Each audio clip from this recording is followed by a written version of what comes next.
Programme में खुशामदीद नाज़रीन। कराची के अंदर फौज को आना चाहिए, नहीं आना चाहिए, पब्लिक डिमांड बढ़ती जा रही है। हुकूमत की पॉलिसी ना होने के बराबर है। फौज किस खाते में और किस याको सबाक में आएगी? अभी मजहबी रहनुमा जो थे वो फरमा रहे थे कि आइन तो कागज का एक टुकड़ा है। बसद एहतराम कागज का टुकड़ा बिल्कुल भी नहीं है। आइन बहुत अहम डॉक्यूमेंट है और जो भी काम इस मुल्क के अंदर होना है, अगर इस मुल्क को चलना है तो आइन के ताबे ही होगा। तो आइन के अंदर तो आर्टिकल 245 के अंदर लिखा हुआ है कि फौज की तलबी का सयाको सबाक क्या है। फौज को आप तलब कर सकते हैं बैरूनी जारियत या जंग की सूरत हाल में पाकिस्तान के दिफा के लिए, और वो कानून के ताबे रहकर काम करती है। शहरी हुकाम की इमदाद भी फौज कर सकती है। जब उनको तलब किया जाए तो फौज ये काम करेगी। अब इसमें इशू ये है कि शहरी हुकाम कौन है, इससे मुराद क्या है? प्रोविंशियल हुकूमत किस किस्म की है? प्रोविंशियल हुकूमत बुलाएगी फौज को तो क्या मौजूदा चीफ मिनिस्टर बुलाएंगे? अगर वो नहीं बुलाएंगे तो फिर कौन बुलाएगा? फिर जब फौज आ भी जाती है नाजरीन, तो सिर्फ आईनी जरूरत पूरा करना ही मकसद नहीं होता। यानी कागज के ऊपर जो लिखा हुआ है, जिसको कागज कह रहे थे, आईनी जो जरूरत है वो पूरा करना सिर्फ यही नहीं है कि आपने एक शिक कोट कर दी और फौज को तलब कर दिया। जब फौज आती है सिविलियंस की इमदाद के लिए तो कानून की जरूरत, यानी आइन की जरूरत और कानून की जरूरत अपनी जगह पर, कि उनको किस तरीके से डिप्लॉय होना है, उनका चेन ऑफ कमांड कौन किस तरह होगा, जो हुकाम उनको अपनी मदद के लिए बुलवा रहे हैं सिविलियन हुकाम, उनके साथ उनका राब्ता किस किस्म का होगा, वो उसके ताबे तो हैं लेकिन उस इताअत की का तरीका कार क्या होगा। फौज जब आती है तो कानूनी जरूरत अपनी जगह पर, जमीनी हकायक तब्दील हो जाते हैं। वो फिर ये जो कानूनी नाइस्टीज हैं उनके अंदर फौज अमूमन नहीं पड़ती।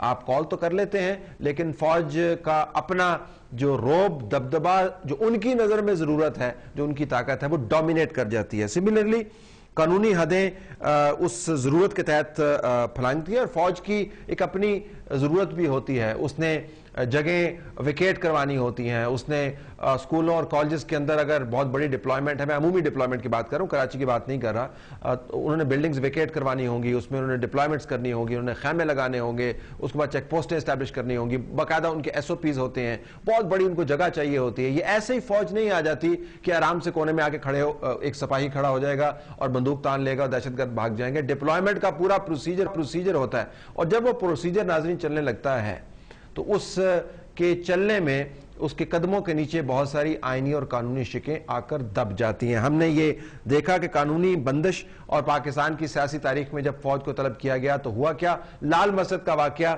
Is a classic case in point. हमारी मेमोरीज थोड़ी सी शॉर्ट है, हम भूल जाते हैं। उसके अंदर भी जाहरन फौज को तलब किया गया था सिविलियंस की इमदाद में, और जो लाल मस्जिद के गिर्द हल्के लगे हुए थे, पुलिस वाले उसमें सबसे आखिर में थे और हम जो रिपोर्ट कर रहे थे हमसे पीछे वो सिविलियन लोग खड़े हुए थे जिन्होंने आईनी और कानूनी हदूद की पाबंदी करते हुए फौज को तलब किया था।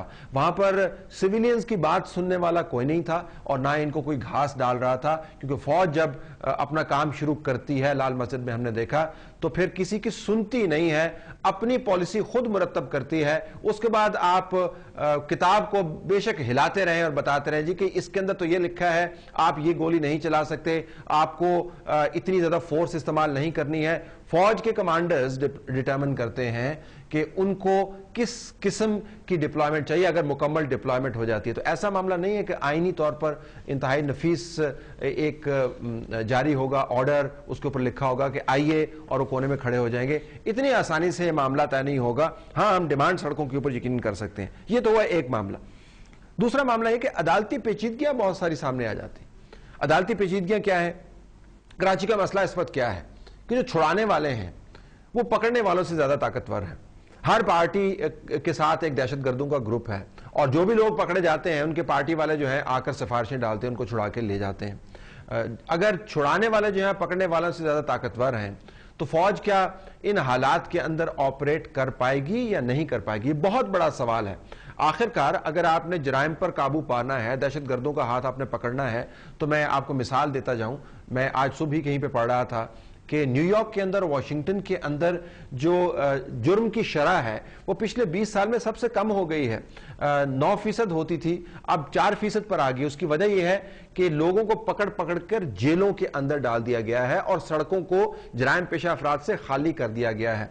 लेकिन अगर जेलें भरी ना रहें और वो लोग जेलों में से घूम के वापस आ जाएं तो फौज को आप लगा लें या उसके साथ जफर मौज को आप लगा लें, मामला तय नहीं होगा। तो अगर छुड़ाने वाले पकड़ने वाले ज्यादा ताकतवर है तो फौज मौसर नहीं होगी। फिर अदालती तौर पर निचली सतह की अदालतें और ऊपर की सतह की अदालतें कराची के अंदर खौफ में मुब्तला हैं। जज जो है मुकदमा नहीं सुनता है, वो जो है वो सुपरवाइज नहीं करता है प्रोसीडिंग्स को, अपने आप को विड्रॉ कर लेता है। इन हालात में अगर आपने पकड़ के उनको पेश भी कर दिया, जिसके अंदर फौज का अमल दखल वैसे नहीं होगा, जाना तो पुलिस के थ्रू ही उन्होंने, तो उनको वहां से निकाल बाहर कर दिया जाएगा और वो बरी हो जाएंगे। जब बरी हो जाएंगे नाजरीन, तो जो निशानदेही करने वाले लोग हैं उनका क्या बनेगा? कराची के अंदर इसकी तारीख जो है वो इंतहाई घिनौनी है। जिन लोगों ने उस प्रोसीजर का हिस्सा बने किसी भी जगह पर जिसके जरिए उन्होंने दहशतगर्दों को पकड़ा, उनके साथ आखिर में हुआ बहुत बुरा। और वैसे भी आजकल जो निशानदेही करने वाले हैं उनकी सियासी वाबस्तियां बड़ी गहरी हैं, वो सही निशानदेही नहीं करेंगे। फौज के लिए अगर सही निशानदेही नहीं होगी तो फौज उस जगह पर नहीं पहुंच सकती जहां पर जराइम पेशा अफराद आबाद हैं। और फौज कभी भी मुकामी पॉपुलेशन की मदद के बगैर किसी भी अर्बन एरिया के अंदर, और इस पॉइंट को मैं बाद में एलेबोरेट करूंगा, अर्बन एरिया के अंदर मुअस्सर साबित नहीं हो सकती। और जब निशानदेही करने वाले ही उनको अंधे कुएं की तरफ धकेल रहे हो तो आप अंदाजा कर सकते हैं कि होगा क्या। और अदालत से जो बरी होके वापस आएंगे वो फिर जो इंतकाम लेंगे उसको कौन भुगतेगा? ये बहुत बड़ा सवाल है कराची के अंदर। क्या फौज ये अदालती पेचीदगियां बर्दाश्त कर पाएगी या नहीं? इसके अलावा जो सबसे बड़ा इशू है उसके ऊपर भी हमें तवज्जो देनी चाहिए कि शहरी दहशतगर्दी और आर्मी की जो तरबियत है वो दोनों मुख्तलिफ चीजें हैं।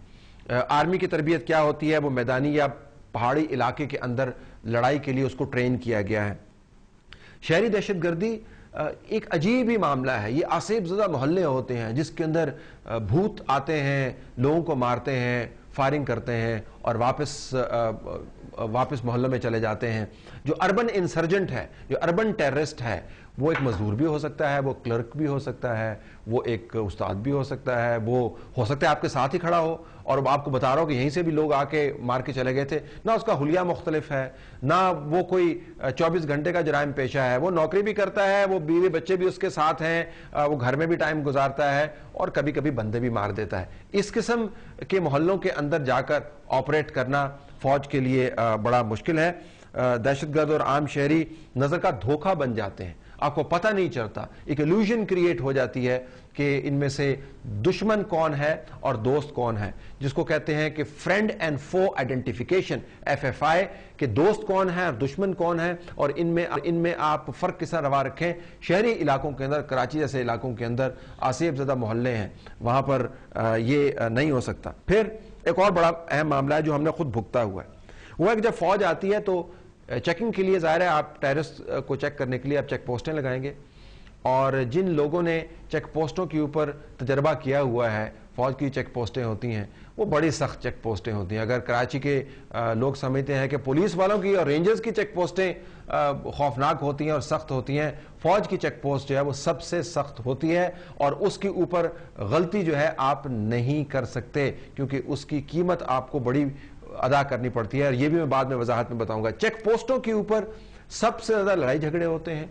अब मोहल्लों के अंदर आप चेक पोस्टें नहीं लगा सकते, लोगों ने रोजाना रोजगार के ऊपर जाना है, बच्चों ने बाहर निकलना है, औरतों ने पानी भरने के लिए जाना है, एक जम्मे गफीर है लोगों का जो मूव कर रहा है।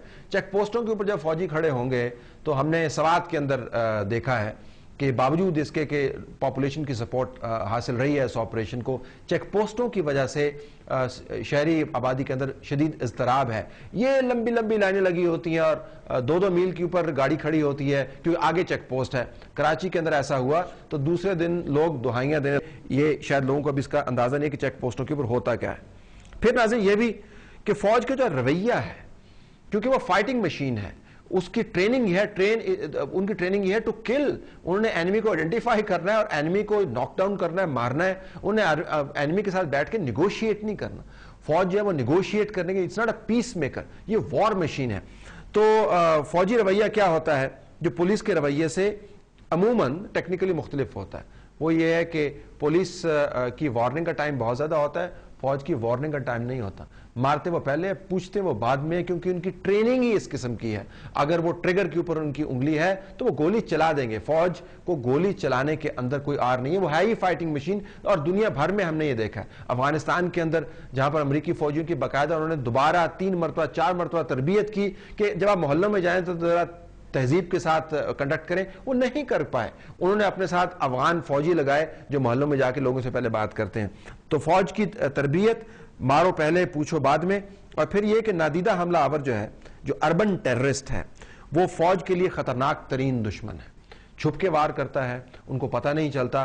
तो ऐसी सूरत हाल में जब फौज डिप्लॉयड हो कराची के अंदर, चेक पोस्टें लगी हुई हों और उनको खदशा हो कि कहीं से कोई शरपसंद आएगा या गोली चलाएगा, तो वो हर वक्त they are on their toes, यानी हर वक्त हाई अलर्ट के अंदर होते हैं और किसी वक्त कुछ भी हो सकता है।